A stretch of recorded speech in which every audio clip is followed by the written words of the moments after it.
All right, everybody. Thanks so much for stopping by another live episode of Real Estate Titans, sponsored by Lion Bolt Media. I'm your host, Greg Fowler, traveling throughout the marketplace, interviewing the top real estate professionals in our field, essentially gathering insight, inspiration. It really drives and motivates these top producers above and beyond everybody else in what I'd like to consider a real estate titan.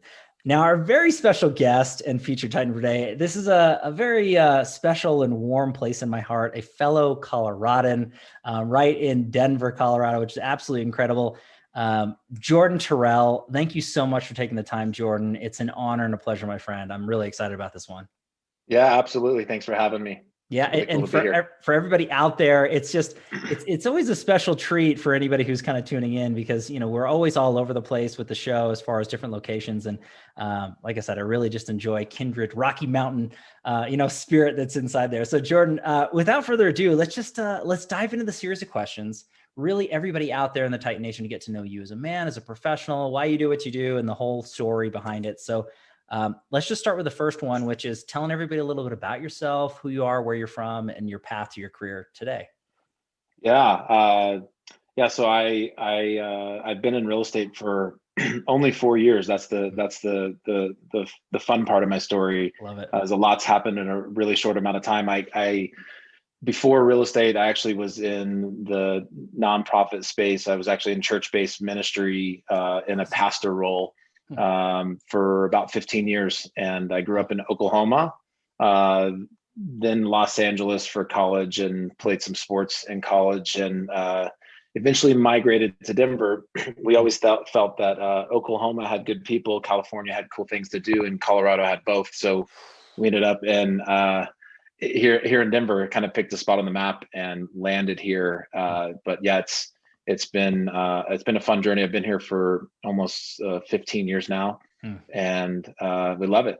Love it. Absolutely love it. And it's getting green outside all of a sudden. We had 2 feet of snow 2 weeks ago, and now we have bloom. So it's just all happened real quick.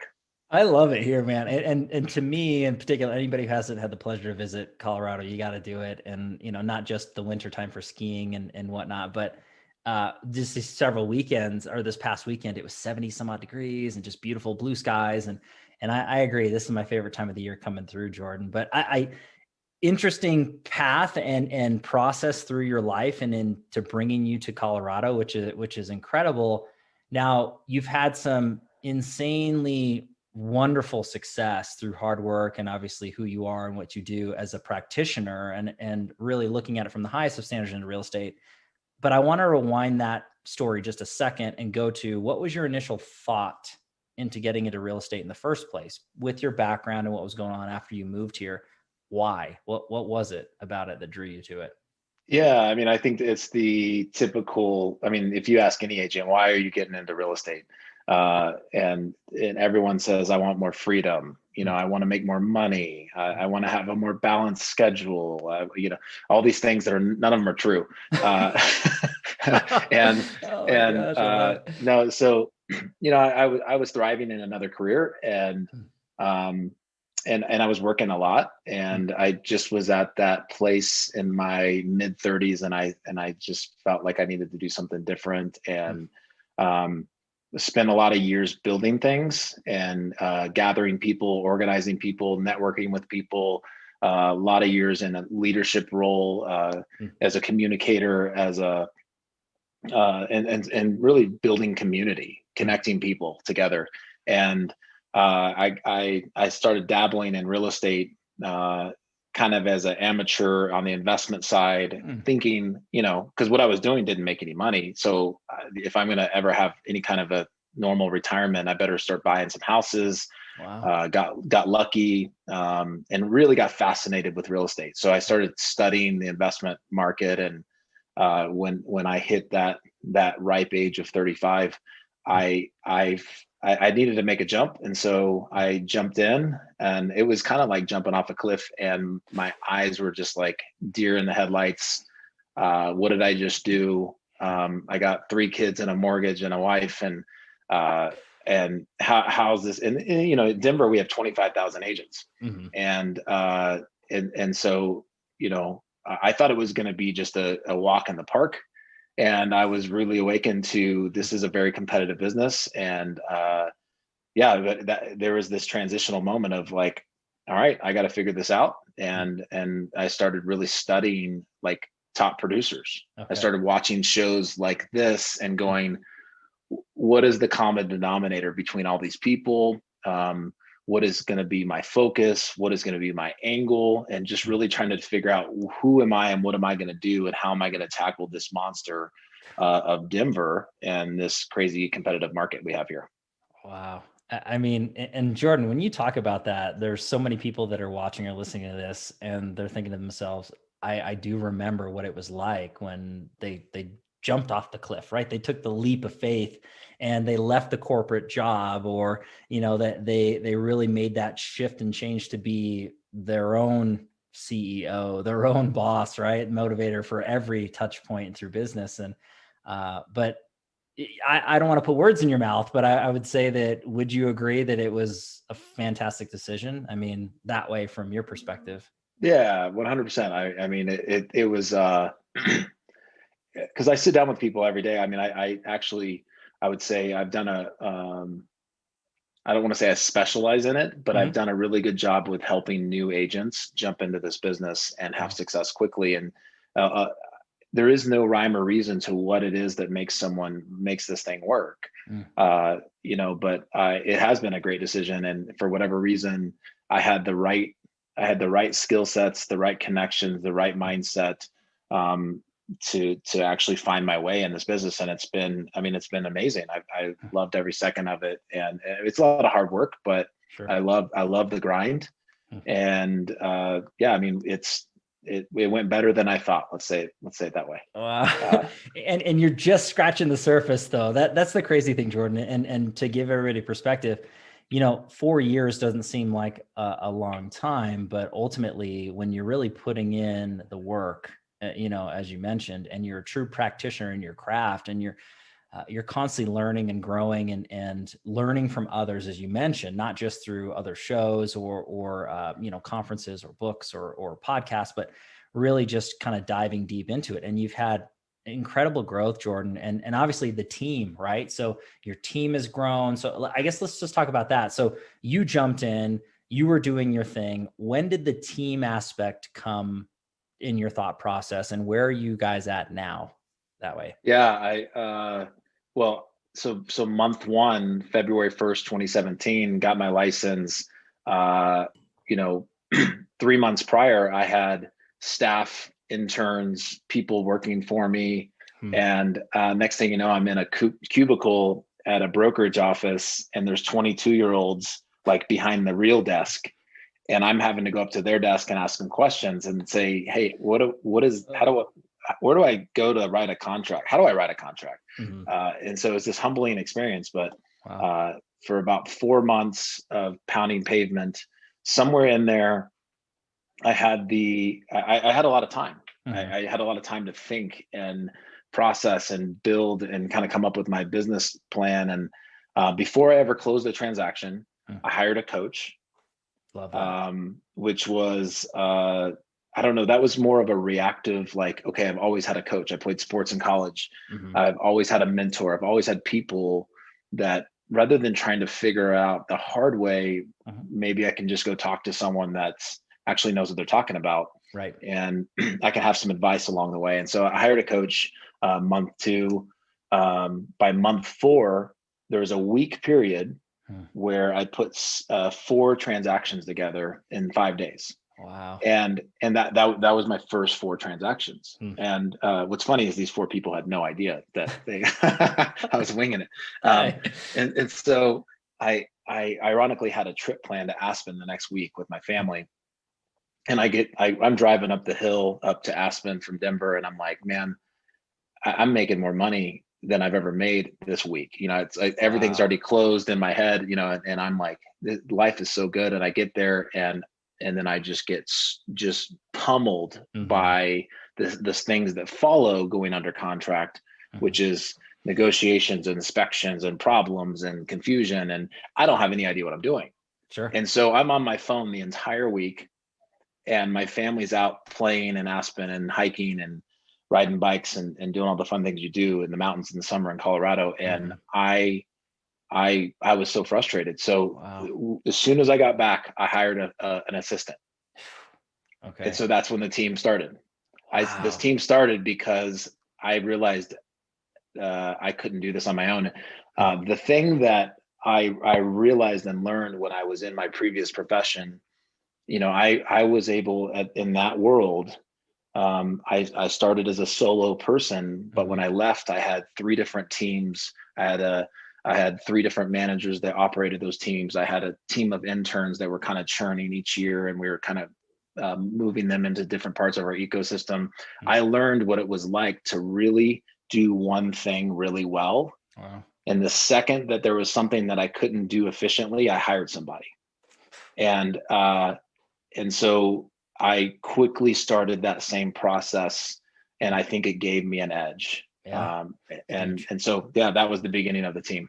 Oh my gosh. And everybody out there who's really tuning into this, that's incredible thought process to go about it. First and foremost, looking at it from bringing on a coach or a mentor or somebody who can be a soundboard or really call you out on the things you're doing well, but more importantly, what you're not, and shedding perspective and light, not trying to reinvent the wheel. I think that so many people say, I got this, I'm going to do this on my own, I don't need anybody. It's the furthest thing from the truth. No one does it alone.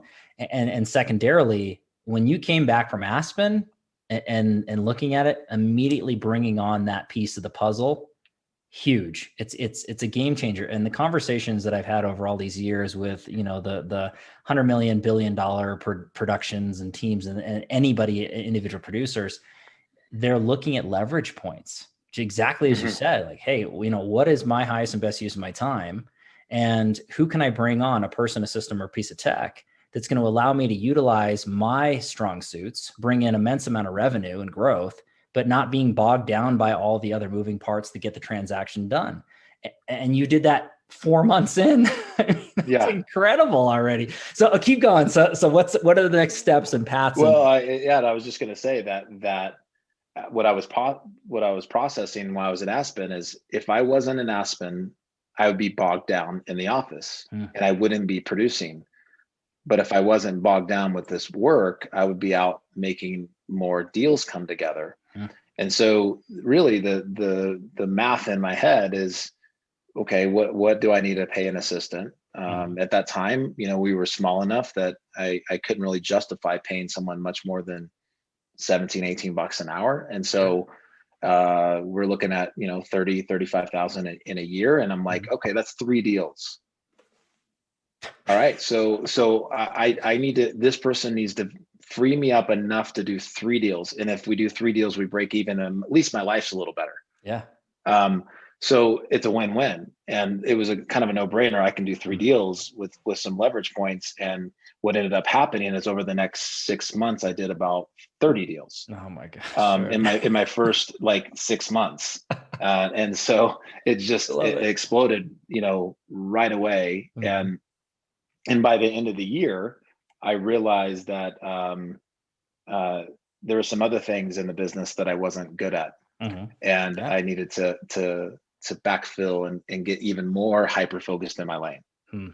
And Wow. it's been happening for 4 years straight. And so now we're a team of almost 20. Hmm. And so we keep on kind of expanding. Anytime I get frustrated, I hire somebody. Gosh, man. I mean, but you're looking at it from a tactical standpoint, you're looking at systems and tools and again leverage points to really grow and scale your business. Ultimately, you looked at it the right way, in my opinion. This person, system, or tech is going to cost X, and it should free up enough time and or effort to make Y, right? Your return on investment and then more.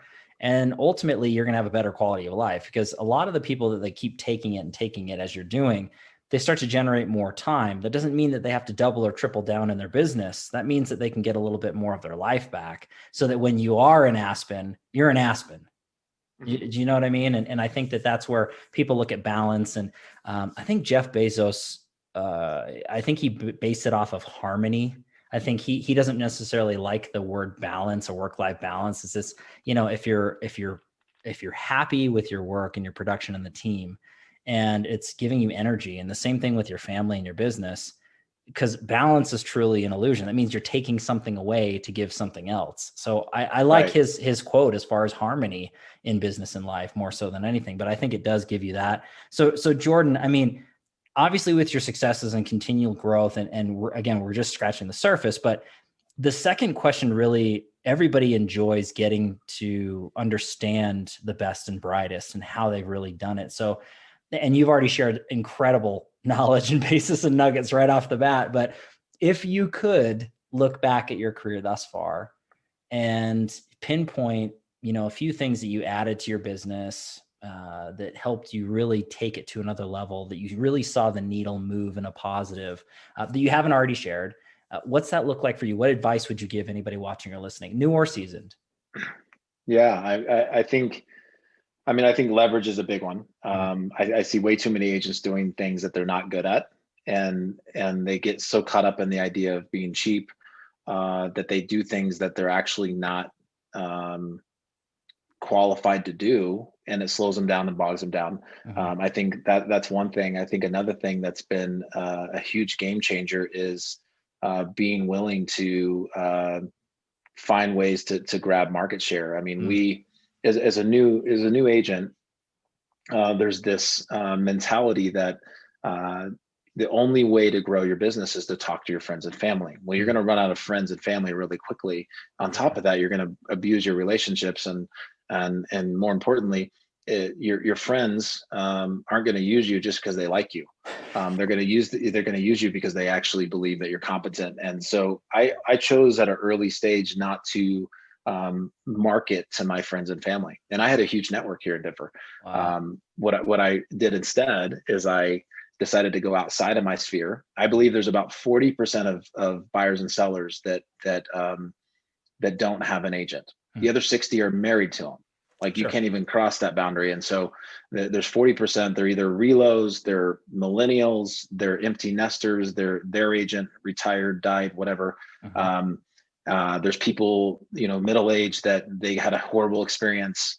When buyers are interested in a house, they don't care about the agent, they care about the house. When sellers are trying to sell, they care about the agent. A lot of times, though, no matter which side of that, they're going to talk to the first person that actually says something not stupid. And so because they're just a pathway to help them accomplish their real goal, which isn't developing a relationship with a real estate agent. The real goal is accomplishing something with real estate. And so So true. So I decided to leverage marketing to figure out who those 40 were, that 40% was, and then leverage the deals that I was doing with that 40% to just create a presence, a perception to the world around me that I'm in this space and I'm in it to actually make a big impact. And so I just thought that early on, I've always taught people to go outside of their sphere and then indirectly influence their sphere. Wow. Because once you got both legs going, your business really starts to tick. Wow. You got your friends calling you, and you got opportunities to generate business through lead generation and things like that. Jordan, when you mentioned that, and that visual was really, really great, I imagined, not to get too off on a tangent, I imagined a pirate with a peg leg, and the peg leg is missing, and it's really hard for them to walk with one leg. But when you got two running full speed, you're able to go long and hard distances, and that's the internal and external, as you mentioned, which I absolutely love that. Now I'm a fellow nerd, as it were, and I love tech, anything with leverage and marketing, advertising. So without sharing any secret sauce, Jordan, whatever you're comfortable with, you're talking about marketing and really directly to that 40 percentile who are not married to that particular real estate professional that isn't in your spherical kind of sense. What type of advertising or marketing were you or the team doing that you find success, whether it's at the beginning or now, whatever you want to share? Yeah, I mean, there's so many marketing, there's so many shiny objects out For there, sure. and some are bottom of the funnel, some are top of the funnel. And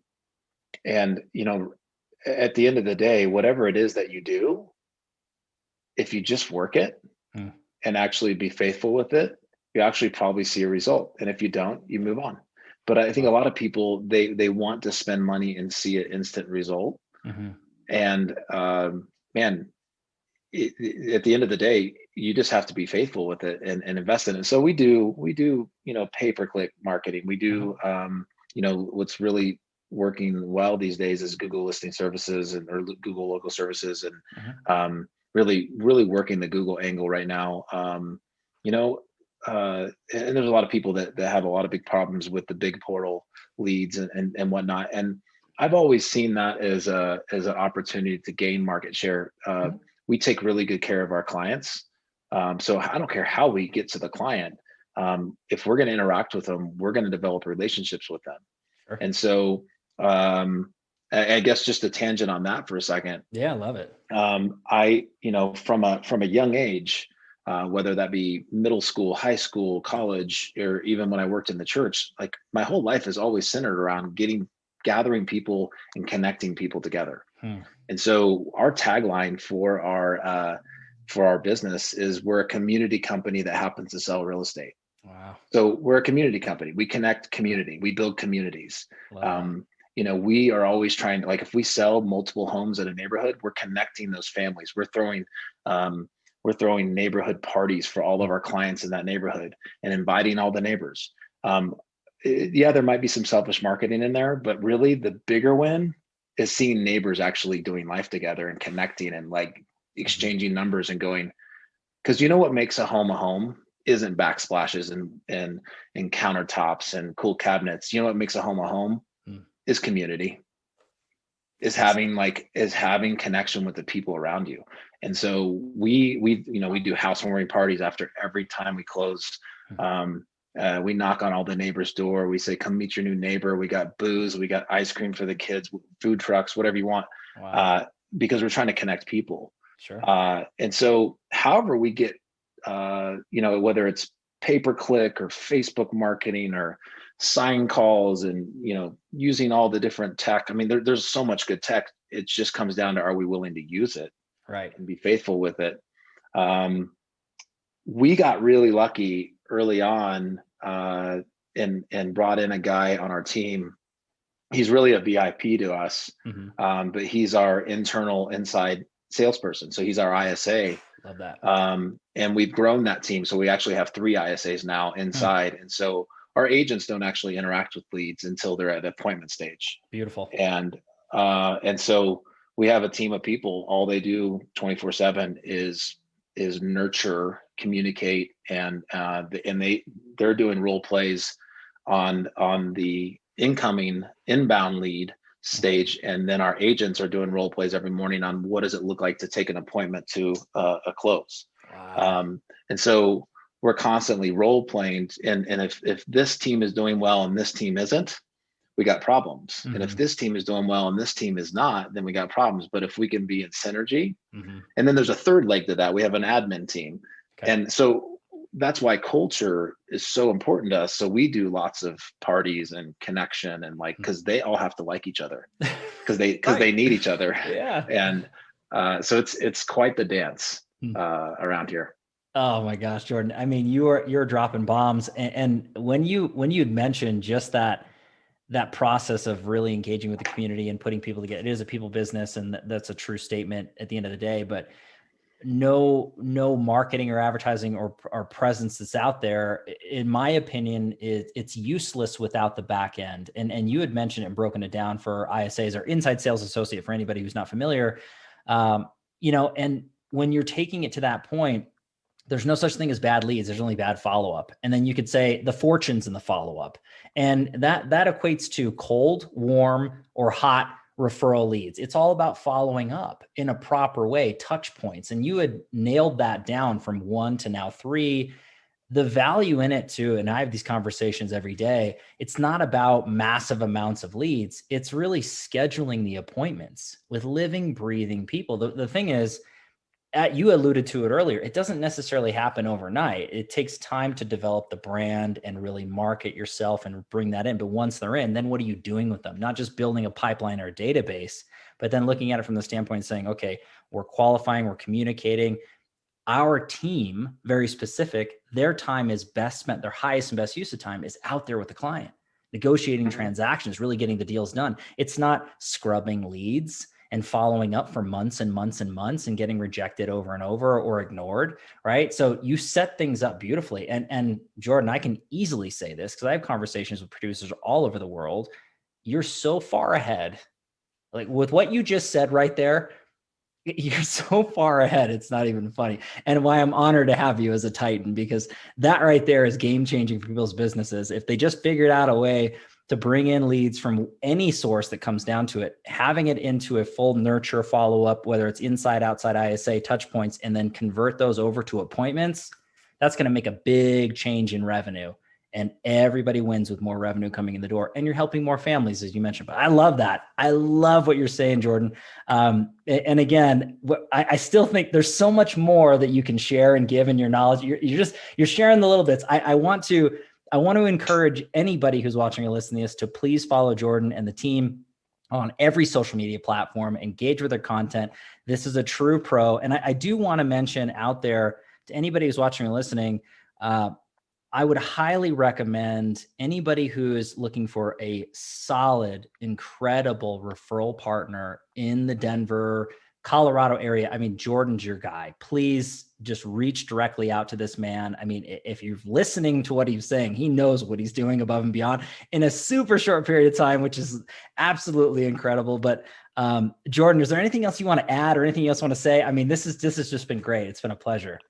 Yeah, I mean, I think just from a connection standpoint, I love being connected to other agents in other markets, and if there's something I've said that's helpful, or I'm an open book. I've learned everything through the melting pot of talking to a lot of amazing people, watching shows like this, and hiring great coaches all over the country. And I'm a big fan of coaching. I spend probably $75,000 a year just in coaching. I mean, I'm addicted to it at this point because it holds me accountable, because I got a lot of people around me that trust me. Sure. And I got to make sure that I'm getting fed because I'm teaching people. But and if there's anything I can help anybody with, I'm an open book because someone shared it with me pretty freely.